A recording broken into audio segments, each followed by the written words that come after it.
요즘 그 정신적인 질병 중에 저장강박증이라는 그런 질병이 있어요. 옛날에는 그걸 병이라고 하지 않았는데 요즘은 정신과에서 병으로 진단하더라고요. 그게 뭐냐 하니까 사람들이 이제 나이가 들어가면 물건을 자꾸 집에 모으는 겁니다. 그런 사람들이 지금 엄청나게 많아요. 이 유튜브 같은 데 올라오는 거 보면은 수만 명의 사람들이 쓰레기를 자꾸 집안에 갖다 모으는 거예요.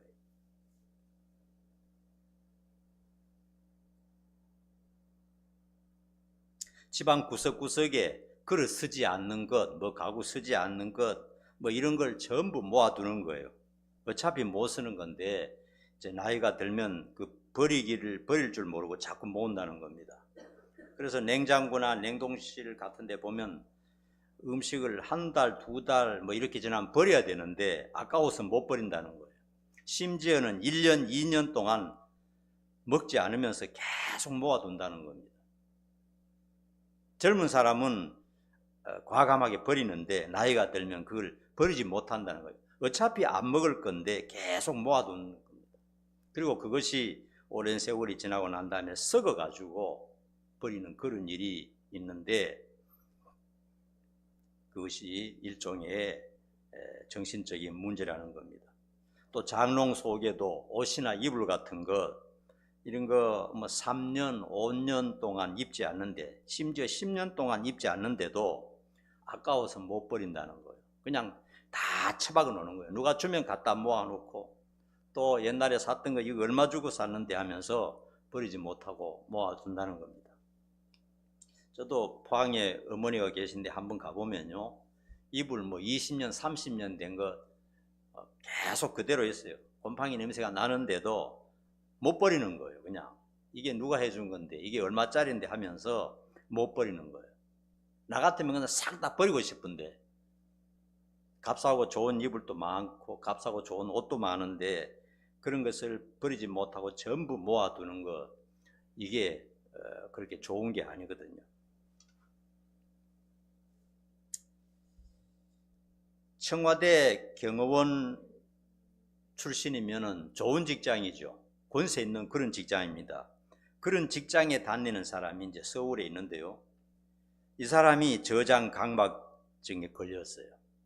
그래서 이 사람 어떠냐면 자기 이제 서울에 집이 그 단독주택이 있는데 아침마다 새벽마다 다니면서 자전거를 끌고 다니면서 남의 집 앞에 있는 쓰레기를 전부 다 모아서 자기 집에 전부 다 모으는 겁니다. 그런 사람이 한두 사람이 아니에요. 우리가 볼 땐 이해를 못하는데 그 사람은 그렇게 모아와야 속이 시원하다는 겁니다. 그리고 마당에 채웠다가 그 다음에 마당에 다 차니까 안방에다 채우기 시작하고 그 다음에 부엌이고 이런 식으로 몇 년 동안 모으니까 집에 살 수가 없으니까 이제 다른 데 월세를 얻어서 살면서 자기 집에는 계속 모아서 그냥 지붕까지 쓰레기 꽉 찼더라고요. 그리고 자기 집에 사는 집에 가보니까 자기 사는 집에도 또 모으기 시작하는 거예요. 그러니까 그 부인이 얼마나 힘들겠어요. 미치겠다 이거예요. 그런데 이 사람은 계속 모으는 게 일종의 병이라는 겁니다. 그러므로 우리들도 젊을 때부터 이 버리는 연습을 해야 됩니다. 특별히 나이 들면서는 자꾸 하나씩 매일 줄여 나가는 그런 습관을 들이는 게 좋아요. 자꾸 모으는 것은 안 좋다 하는 겁니다. 여러분, 과거에 권세 있고 청와대 경호원 출신이면 뭐합니까? 지금은 저장 강박증에 걸려가지고 온갖 것을 쓰레기를 다 모으고 동네 사람들이 항상 민원을 엮고 골치 아픈 사람이 됐는데 과거에 화려한 게 무슨 소용이 있나, 무슨 자랑거리가 되었냐 하는 말입니다. 또 서울역에서 어떤 노숙자가 있는데요, 항상 영자 신문을 읽어요. 다른 사람이 보면은 영어 신문을 읽으니까 저 사람 뭐 하느냐 그러겠죠. 그리고 어려운 법책을 들고 다니면서 자랑을 하고 있어요. 그리고 가끔 법무사 사무실이나 변호사 사무실에 들어가서 돈을 받아오는 겁니다. 그래서 방송하는 사람들이 알아봤더니 과거에 서울대 법대 출신이라는 거예요. 그래서 사법고시 1차 패스했는데 2차에 떨어졌어요. 한번 떨어지면 이게 힘들거든요. 공부가 어렵거든요. 다른 친구들은 다 법관이 되고 법무사가 됐는데 이 사람은 그 후로부터 계속 시험에 떨어지는 겁니다. 근데 그 사람은 이 법관에 대한 꿈을 버리지 못해서 계속해서 시험을 치는 거예요. 시험 쳐도 계속 떨어지는 거예요. 잘하면 1차는 합격하는데 2차는 계속 떨어지는 거예요. 그러다 보니까 세월이 5년이 지나고 10년이 지나고 30년이 지나고 50년 동안 공부하고 있는 거예요. 사법고시가 없어졌는데도 불구하고 없어졌는 거 알아요. 그럼에도 불구하고 이 사람은 정신적으로 계속 그쪽에 집착해 있는 것을 볼 수가 있어요. 보면 너무나 안타까워요.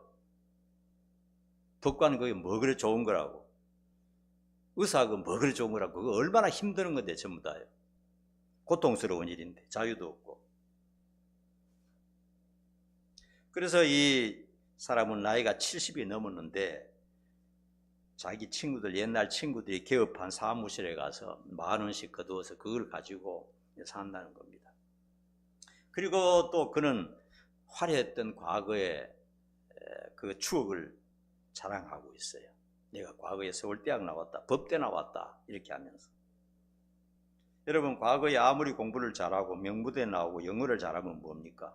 지금은 가족도 없고 결혼도 못하고 집도 없고 직업도 없고 그냥 누더기를 걸치고 구걸하는 노숙자인데 과거에 화려한 게 무슨 의미가 있느냐 하는 겁니다. 어떤 사람들은 지금 무질서하게 살면서도 자신의 과거를 무용담처럼 자랑하면서 큰 소리치는 사람이 있어요. 지금은 개판으로 살면서 과거에 내가 이런 사람이었다 하는 사람이 있어요. 또 반대로 어떤 사람은 이런 사람이 있습니다. 지금은 게으르고 나태하게 사는데 미래에 내가 부자 되고 건강한 몸을 가지고 오래 살 것이다, 그런 헛된 꿈을 가진 사람도 있어요.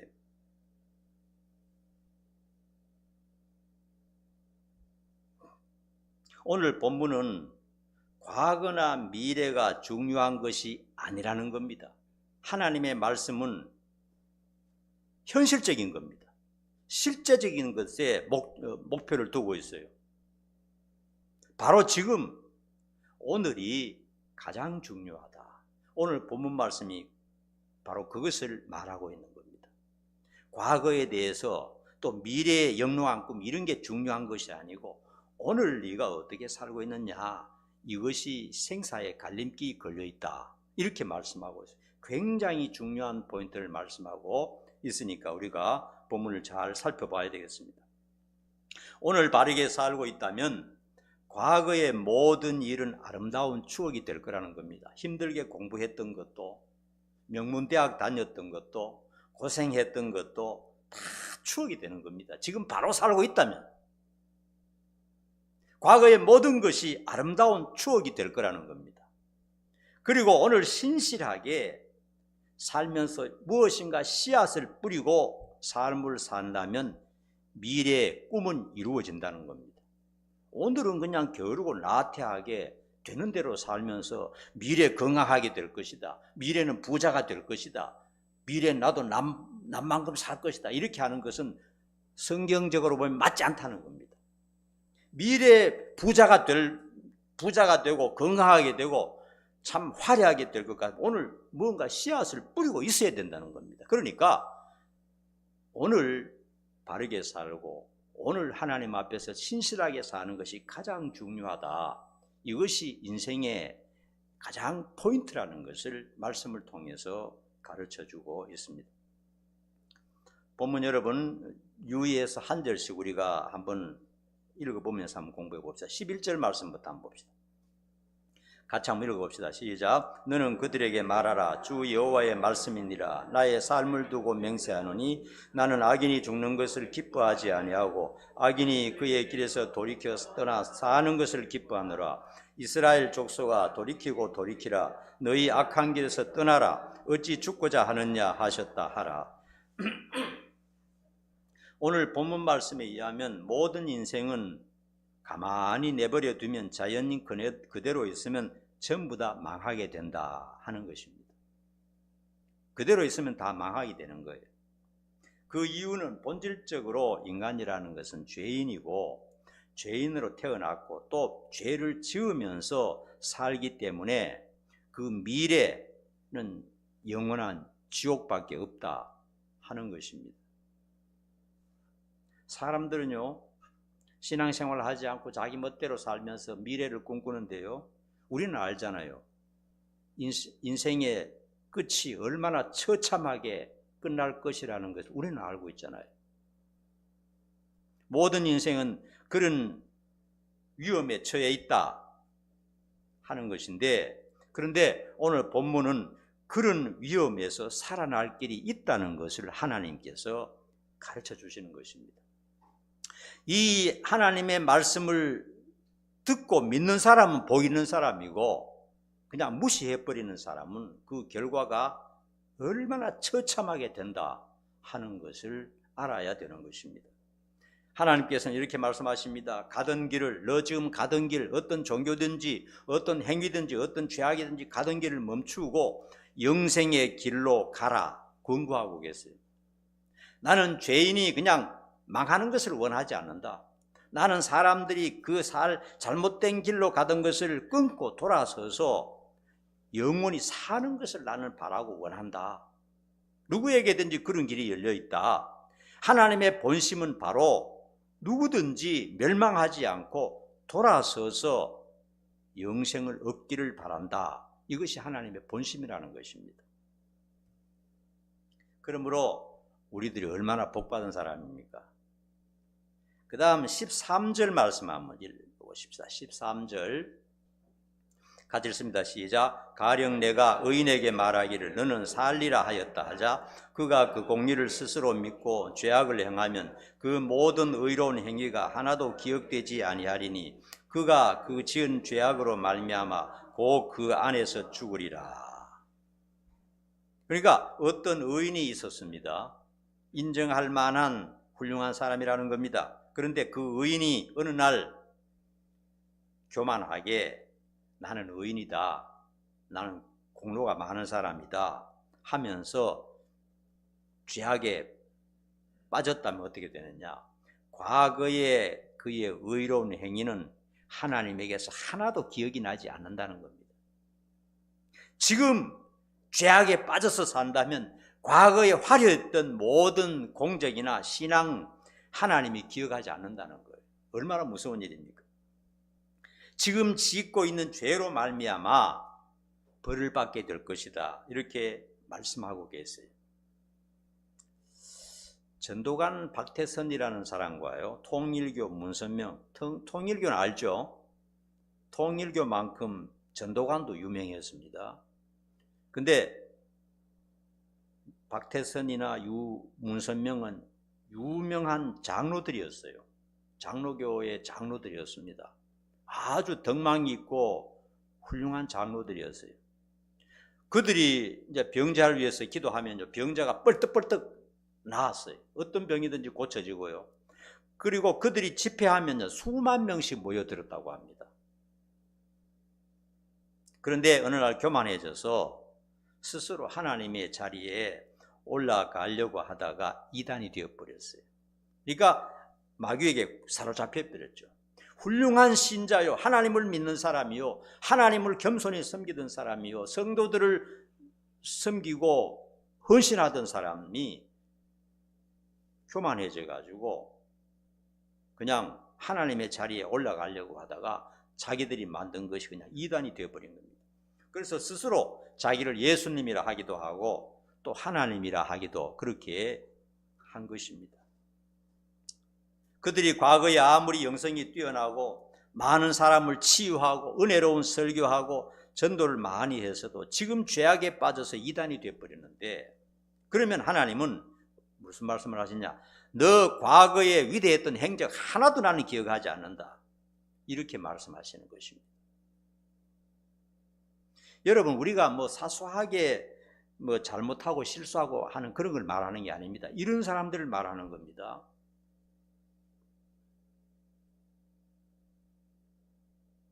훌륭한 과거의 목회자들도요, 교회가 커지고 비대해지면 이단이 돼가지고 그냥 잘못된 길로 가는 경우가 있어요. 그리고 돌아오지 못합니다. 한번 이단 쪽으로 가면요, 스스로 못 돌아와요. 거기에 빠져버리는 겁니다. 그런 사람이 굉장히 많아요. 그러면 그 사람의 과거에 훌륭했던 모든 것은 하나님께서 기억하지 않고 너는 지금 하는 것을 봐서 너는 반드시 벌을 받게 되고 너는 망하게 될 것이다. 이렇게 말씀하시는 겁니다. 과거의 행적이 의미가 있으려면 오늘 진실한 신앙생활을 계속해야 되는 겁니다. 어떤 사람은 내가 과거에 기도 많이 해서 하루에 1시간 이상 기도해서 하루에 1시간 이상 성경 읽어서 그렇게 말하면서도 지금은 기도하지 않고 지금은 성경과 멀어져 있다면 과거에 잘했던 것 하나님의 기억나지 않는다는 거예요. 과거에 잘했던 것이 의미가 있으려면 지금도 계속 하고 있어야 되는 거예요. 꽃이 뿌리가 꺾어지면 금방 시들어버리듯이 우리의 신앙의 과거가 아름답고 의미가 있고 했던 모든 것이 하나님 앞에 유익하려면 지금도 계속 기도 생활하고 말씀 생활하고 예배 생활 잘하고 신앙을 성실하게 유지를 할 때 과거의 모든 것도 빛이 난다 하는 것입니다. 그 다음 14절에서 16절 말씀 봅니다. 같이 읽어봅시다. 시작. 가령 내가 악인에게 말하기를 너는 죽으리라 하였다 하자 그가 돌이켜 자기의 죄에서 떠나서 정의와 공의로 행하여 저당물을 도로 주며 강탈한 물건을 돌려보내고 생명의 율례를 지켜 행하여 죄악을 범하지 아니하면 그가 반드시 살고 죽지 아니할지라. 그가 본래 범한 모든 죄가 기억되지 아니하리니 그가 반드시 살리라. 이는 정의와 공의를 행하였음이라 하라. 이건 위에 것과 좀 반대죠. 과거에 이제 잘못한 것이 있다 할지라도 오늘 내가 어떤 태도를 가지고 어떤 마음을 가지고 살고 있느냐, 하나님은 그것을 보신다는 거예요. 이런 사람이 있었습니다. 과거에 가정의 파괴와 가난으로 인하여 어린 시절 미국 슬럼과 뒷골목에서 마약 장사를 하고 도둑질하고 죄를 일삼고 되는 대로 소망 없이 살던 소년이 어느 날 마음을 고쳐먹었습니다. 이런 식으로 흑인으로 살아서는 안 되겠구나.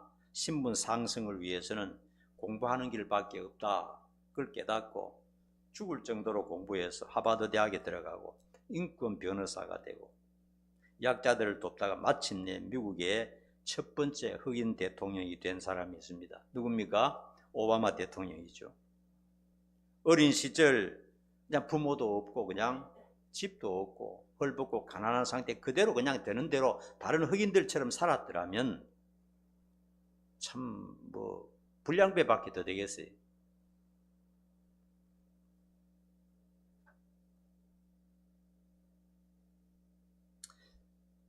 이런 얘기를 들었습니다. 미국에 가면요, 미국이 부자 나라죠. 그런데 흑인들은 대부분 가난하답니다. 굉장히 가난하대요. 그리고 미국에서 제일 잘 사는 사람들은 어느 민족이냐면요, 유태인이에요. 여러분 잘 아는 페이스북 만든 사람 누굽니까? 마크 저거 보면 그 사람도 유태인이죠. 또 MS 도스 만든 사람 누구죠? 빌 게이츠. 또 돈 제일 많은 사람 누구죠? 워런 버핏인가요? 그런 사람 전부 유태인들입니다. 유태인들은 전부 부자고요. 그 작은 숫자가 미국의 경제 거의 대부분을 잡고 있어요. 왜 그런 거 진단을 하는데요, 흑인들은 돈 벌면 오늘 돈 벌었다 하고 그냥 다 써버린다는 겁니다. 그냥 좋은 차 사버리고 그냥 여행 다니고 다 써버리는 거예요. 인생 뭐 있어 하면 써버리는데 이 유태인들은 그런 식으로 돈을 헛군데 안 쓴다 합니다. 차곡차곡 잘 모으고 저축하고 투자하고 이렇게 해서 결국은 경제권을 전부 사로잡고 노인이 되면 전부 다 부자가 되겠다는 겁니다. 유태인들은. 그러니까 우리들도 배울 바가 있어요. 흑인처럼 살아서는 안 돼. 흑인들이 나쁘다 좋다 이게 문제가 아니고 그 삶의 방식을 바꾸면 똑같이 일하고 똑같이 버는데 어떤 사람은 노후가 편안하고 행복한데 어떤 사람은 늙어가지고 진짜 노숙자가 돼버리고 이렇게 되면 안 되겠다 이거죠. 그러니까 오바마 같은 사람도 어릴 때 뭡니까? 집도 없고 부모도 없고 돈도 없고 신앙도 없고 죄밖에 없었는데 지금 정의롭게 오늘 바르게 살고 보니까 어려웠던 시절을 책을 쓸 정도로 어려웠던 시절이 다 추억이 되고 당당하게 얘기할 수 있는 그런 사람이 되더라 하는 것입니다. 여러분, 하나님께서 오늘 말씀하시는 것도 마찬가지입니다. 우리 신앙도 마찬가지예요. 과거에는 양심에 거리끼는 삶을 살았고 게으르고 나태하게 살았고 세속적으로 살았지만 지금 나의 마음 태도가 올바르고 불평하지 않고 신앙생활하고 세상에 덕을 끼치면서 산다면 하나님께서 하시는 말씀이 너 과거 묻지 않겠다. 얼마나 놀라운 복음입니까?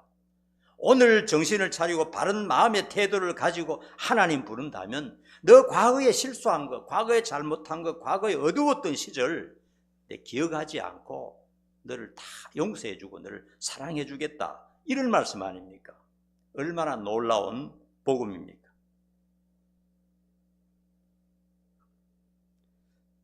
12절은 오늘 결론 말씀이 되겠습니다. 12절 한번 읽어봅시다.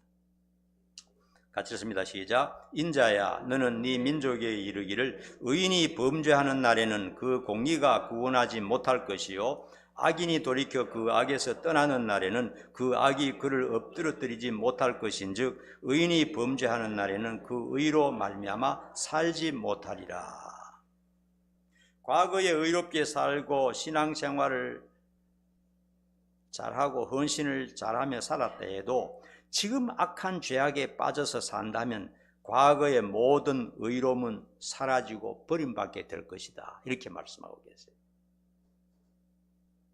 반대로 과거의 악에 빠져 지내던 사람도 그 악에서 떠나 오늘 올바른 마음의 태도를 가지고 올바른 신앙생활하고 예수님을 신실하게 붙잡으면 그는 구원을 받게 될 것이다. 이렇게 말하는 것입니다. 신앙생활하고 목회하다 보면요, 불행하게도 과거에 신앙생활하고 교회에 헌신하던 사람이 이런저런 사소한 이유, 정말 사소한 이유입니다. 사소한 이유로, 기분 나쁜 이유로, 혹은 또 물질적인 이유로 교회를 떠나고 하나님을 떠난 사람이 수도 없이 많습니다. 너무 사소한 문제로. 오늘 본문 말씀이 얼마나 참 무거운 말씀입니까? 삶과 죽음에 대해서 논하는 거니까 얼마나 놀라운 말씀. 이런 말씀은 성경과 교회에서만 하는 얘기입니다. 근데 수많은 사람들이 어린 시절, 청년 시절 때 열심히 신앙생활 하다가 이런저런 사소한 이유로 하나님을 등지고 교회를 떠나서 죽음의 길로 또 걸어가는 사람, 아예 몰랐다면, 아예 우상숭배나 이단에 빠져있다면 모르겠는데 올바른 길로 가다가 다 알고 진리도 알고 천국과 지옥도 알고 하나님도 알고 다 알고 배웠으면서도 아주 사소한 이유 때문에 조그만한 자기의 어떤 감정, 조그만한 물질적인 것 때문에 하나님을 떠나오고 돌아오지 못하는 사람이 너무너무 많습니다. 그런 사람이 제일 불쌍한 사람이에요. 반대로 과거에 미신이나 우상숭배나 하나님 없는 인생을 살았지만 주변 사람들로부터 전도를 받고 신앙생활하고 있다면 그는 세상에서 가장 행복한 사람인 것입니다. 여러분, 인생 사는 것, 가정도 마찬가지고요, 인간관계도 마찬가지고 직장도 마찬가지입니다. 좀 어려움이 닥쳐올 수 있어요. 그러나 인내하는 것이 중요합니다. 그냥 기분 나쁘고 좀 힘들다고 박차고 뛰쳐나가 보면은 안 되는 거예요. 특별히 신앙은 더 그렇습니다. 신앙은 죽는 그날까지, 내가 하나님께서 내 생명을 부르시는 그날까지 좀 힘들고 어렵고 혹은 또 내가 또 약하고 부족하지만 끝까지 신앙의 태도를 일관하는 것이 굉장히 중요합니다. 목회도 마찬가지라고 보는 거예요. 힘들 때도 있고 어려울 때도 있고 그만두고 싶을 때도 있지만 하나님 앞에서 한 사람이라도 뿌리고 끝까지 지키는 것이 굉장히 중요하다는 생각을 저는 하고 있어요. 한 사람도 100사람만큼 중요하고 10,000사람만큼 중요해요. 사람 숫자가 많기 때문에 대단한 거고 사람 숫자가 적기 때문에 이거는 아무것도 아니다, 그렇게 생각하면 안 되는 거예요.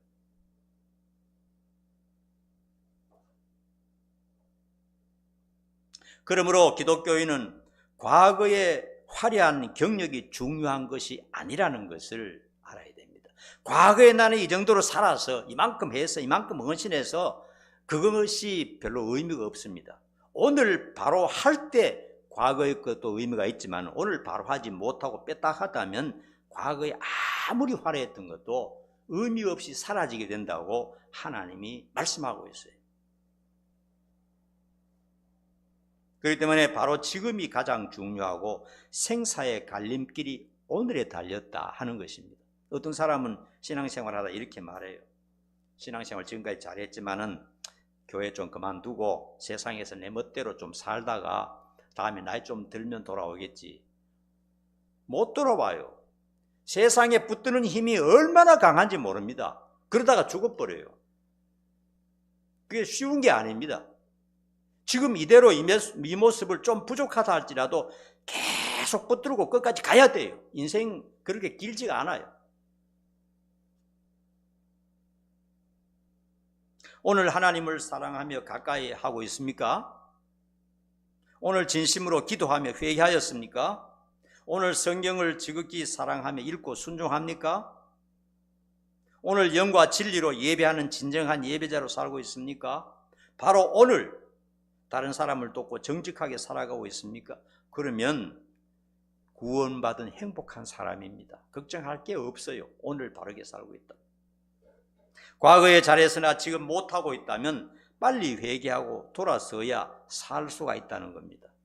그리고 우리의 신앙도 과거보다 좀 허약해졌다면 좀 강하게 될 수 있도록 힘쓰고 노력할 필요가 있는 거예요. 지금 올바른 신앙생활을 하지 않고 게으르게 살면서 미래를 꿈꾸는 것은 어리석은 것입니다. 아름답고 영롱한 미래의 꿈이 있다면 지금 바르고 부지런히 질서 있게 살아야 되는 것입니다.